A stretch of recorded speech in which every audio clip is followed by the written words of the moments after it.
Jatend Kenya Martha Karua kod riwruok mar Muslims for Human Rights ochwalo ng'ur e doho mar East African Court of Justice kagikwedo tim mar doho mar ng'ur mapacho ka kod duol mar IEBC e chwalo yiero mokalo.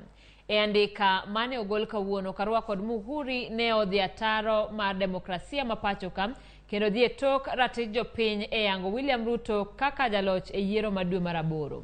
Gimedo ni yiero ne otagi duol mane nigi ng'ikruok mopogore opogore mane oketho ler e duoko yiero mokalo.